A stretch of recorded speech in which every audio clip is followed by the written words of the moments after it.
In our modern society, we rely on a vast transportation infrastructure system to move people and goods throughout our nation and the world. One of the mediums for transportation is water. In addition to moving people and goods, water also transports a variety of unwanted impurities as it supports so many of our daily activities. Pollutants that are picked up in one area of a watershed may have a profound impact on the residents of another community in the same watershed. In much the same way that water is used to transport goods and people in a transportation infrastructure, the water distribution system transports water 24 hours a day, 7 days a week for its intended uses. In order to accomplish this task, a utility should have a well-thought-out operation and maintenance program for the distribution system. The objective of the maintenance is the uninterrupted delivery of safe, potable water to every customer. A thorough operation and maintenance program begins at the facility and carries through to the end of the distribution system. A maintenance schedule should be prepared for every piece of equipment at the facility. System records must be sufficient to document the overall condition of the equipment. Routine and emergency operating procedures should be in writing and clear to all operators. Frequent training and refresher courses should be available to all operators. A properly designed and implemented O&M system will keep the utility operating smoothly and will also extend the life of the equipment. The O&M plan should include routine surveillance of the distribution system. Every employee should be diligent in monitoring all aspects of the system. Buildings, storage tanks, and the grounds around them are all open to public scrutiny. Tanks that are rusting, or buildings in need of painting or other maintenance, or grounds that are overgrown with weeds and ill-kept are eyesores and do not project well on the utility that keeps them. Vents and other openings on tanks should be screened to prevent small animals from entering. The condition of the screens should be checked periodically as well. Vertical pipes do not present a deterrent to determined rodents. The interiors of tanks should be checked periodically for accumulated sediment, corrosion, and general overall condition. All accesses should be locked when not being used, and the locks should be checked regularly. Fencing should be intact and maintained to ensure security as well as to reduce liability. Normal security measures taken to prevent vandalism include locks on all doors and accesses, gates and fences, lighting, posting, and patrolling.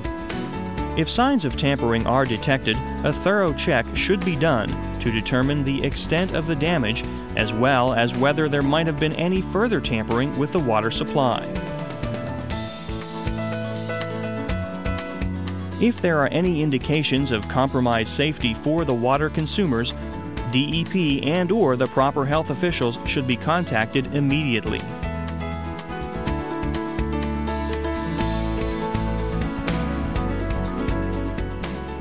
Some types of surveillance and monitoring can also be accomplished with the proper security equipment. Video cameras, door sensors, and motion detectors can all be connected to alarm systems and to the local police as well. Utility operators should be aware of any construction activity near their water lines. In Pennsylvania, the one-call system is an effective tool for alerting underground utilities regarding activities to be undertaken near their facilities. Planning ahead for potential emergencies once you've been notified of work to be done can save valuable time should an accident happen. It is prudent for a utility to have a trained inspector monitoring work done where their lines are involved. If the project involves laying new water lines, the utility should have standard specifications established to maintain consistency and ensure proper installation. Some of the standards would include type of pipe, depth of burial, bedding material, and method of bedding. Utility personnel should be familiar with all the safety concerns regarding water line construction and maintenance. When working in traffic, the proper placement of signs and diligence on behalf of the flag people can save lives. When working in trenches, concerns like shoring and the positioning of the debris are also critical. Another concern in the distribution system is soil erosion. Exposed mains or improperly covered mains are subject to freezing as well as vandalism. Telemetering equipment can be used to monitor operations at remote locations, to sense pressures, maintain water levels in tanks, to operate solenoids and valves, and to stop and start water production at various sites. Water quality sampling and testing in the distribution system is required. However, it should not be done only to meet the requirements. A properly designed and implemented sampling plan will allow the utility to establish what the normal operating range of critical parameters is, as well as provide a record of data supporting the proper treatment and operation of the system. It will inform the utility of changes within the system and support or refute customer complaints regarding water quality. Distribution system sampling for chlorine residual is another requirement that is beneficial to the water supplier. A low residual reading can indicate deteriorating conditions within the system or in a particular area of the system. Ideally, storage tanks are near capacity to meet peak demand flows, then are drawn down sufficiently to allow refilling with enough fresh water to ensure adequate turnover in the tank. Tanks that do not have enough movement can experience water quality problems as a result. It is a good practice to draw down tanks periodically, particularly in the summer months, to prevent the warmer water from stagnating in the top of the tank. Another aspect of distribution system O&M is pumping. Some water systems may have their source water located at an elevation sufficient to provide adequate pressure throughout the distribution system. Many other water companies find the need to install pumps at strategic locations to provide adequate pressure for all their customers. The continuous operation of distribution system pumps requires an ongoing O&M plan as well. Pumps need to be installed and aligned properly so there is no excess wear and tear due to misaligned couplers. There should be no additional strain or weight on the pump case from the piping connectors. Pump lubrication should be according to the manufacturer's specifications. Overfeeding grease or oil can be as detrimental as not feeding enough. Too much grease can cause a pump to overheat.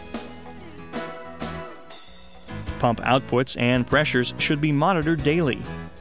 Checking the current drawn by a pump can alert an operator to an impending problem before it occurs. An operator should use all of his senses in monitoring his equipment. Sometimes an overheating pump will give off an odor of melting insulation, or bearings will begin making a rumbling noise as they wear out. Sometimes an operator will feel a vibration from a misaligned coupling. Operators should visually check the packing on a pump to make sure it is neither excessive nor insufficient. Improperly tightened packing can burn the packing. The next area of concern in distribution system O&M is leak detection. Pipes deteriorate on the exterior due to aggressive soil conditions, as well as on the interior from aggressive water. In addition, corrosive water can cause tuberculation, which restricts volume and reduces pressure. Due to the corrosive conditions inside and outside the water lines, and because some pipes just weaken with age, every water utility should have an active leak detection program. In addition to creating customer relation problems because of dirty water or no water, leaks can cost the utility money in overtime pay and call-outs. Leaks that go undetected for long periods of time allow for substantial amounts of unaccounted water. The rising cost of producing water that meets regulations makes it foolish to be contented with unaccounted water rates of 20 to 30% or more. To begin a good leak detection program, a utility needs to first locate and mark all the water lines, valves, hydrants, and services. Several manufacturers make line locators that utilize a magnetic signal generated by a transmitter and picked up by a receiver. These locators do not work on plastic lines unless they have been buried with a continuous signal wire. Therefore, if plastic lines are used, it is imperative that accurate measurement details be recorded for future reference. After the lines have been located and marked, the next step is to listen along the lines for noises generated by leaks. Leak detection equipment ranges from geophones to amplified microphones to correlators utilizing computers. As water leaks from a pipe under pressure, it emits a variety of sounds depending on the type of pipe material, conditions around the leak, soil type, and distance from the leak. Cast iron pipe gives off a different sound than plastic pipe, and small leaks may sound like a high-pitched whine, while large leaks may be closer to a low rumbling noise. Aquaphones using ground microphones are reasonably priced leak detection tools, and with practice, any operator can become proficient at picking up the noises associated with leaks. The aquaphones are placed on hydrants, curb boxes, valve boxes, and valve stems for listening along a water line. Ground mics can be used for listening along the surface over top of the buried water lines. In addition to the cost savings associated with reduced unaccounted water, ongoing leak surveys improve the knowledge of the system's valves and workings, as well as providing for marked lines so you don't have to try finding them when an emergency demands quick responses. The next focus on the distribution system O&M is the flushing program. Water mains are flushed once or twice per year, or more as needed, depending on the water conditions within that system. A detailed flushing plan will help ensure that the flushing is done properly. The first step in a good program is to provide the water customers with advance notice so they can take appropriate measures. Every effort should be made to reach the affected customers. Some utilities schedule flushing for off hours to alleviate the impact on customers. Customers in areas that are prone to substantial pressure fluctuations may want to close main valves to protect their plumbing. Flushing also provides an opportunity to exercise main valves periodically. Any problems noted should be addressed as soon as possible afterward. Flushing may also be done in particular areas of the system to alleviate taste and odor complaints as needed. Another prominent piece of the distribution puzzle is the valving. There are a variety of valves performing a variety of functions in a properly developed distribution system. One such valve is the gate valve. It is used to control the on-off flow of water. Installing as many valves as is economically practical allows a utility to isolate particular segments of the system. In the event of a leak or planned repair, properly located and spaced valves means fewer customers will be adversely affected. Gate valves utilize a gate or a disc attached to a valve stem resembling a screw. As the stem is turned, the valve opens by drawing the gate up into the bonnet, or closes by wedging the gates against the valve seat. Usually, gate valves are operated either fully open or fully closed. Partially closing them to regulate flow may erode either the gate and/or the seat over a period of time. As a result, if the valve is not able to seat properly, it will not be able to stop the water flow completely when necessary. Butterfly valves are another on-off valve, but they can be used to regulate flow in some situations. One major advantage over a gate valve is the speed with which they can be operated. They can go from fully open to fully closed in a fraction of the time of a gate valve. They can also be installed in a much smaller area than the typical gate valve. One major drawback is that even when they are completely open, they present an obstruction in the event you want to clean the pipe with a pig or other mechanical device. Other valves commonly found include pressure regulating valves, altitude valves, and check valves. Some distribution systems encompass a wide range of elevations. Since water pressure is a function of difference in elevation, the pressures will vary with the elevations. Normal operating pressures in water systems range from 35 to 75 pounds. Pressure regulating valves are used to maintain the pressure within a specified range. Altitude valves can be used to maintain the water level in a storage tank. Check valves are used to allow the flow of water in one direction only.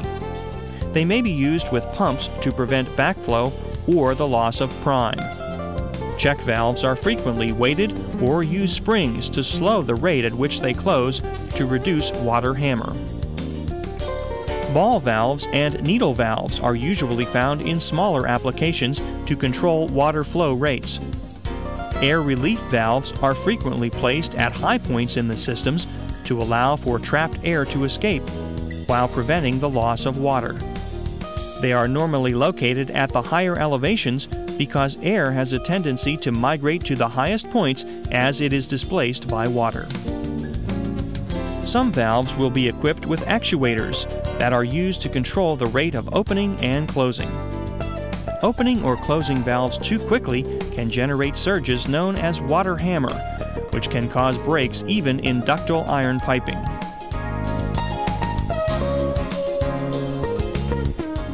The water distribution system comprises many components in transporting water to the various users all day, every day. All the labor and efforts at the best water treatment plants can be undone in an improperly operated water distribution system. From the storage tanks through all the main lines, valves, and hydrants, every piece needs to be carefully thought out and fitted together. A breakdown in any one of the components can have far-reaching economical and health impacts. A good, thorough operation and maintenance program, properly exercised, will help ensure the uninterrupted delivery of the best drink in town.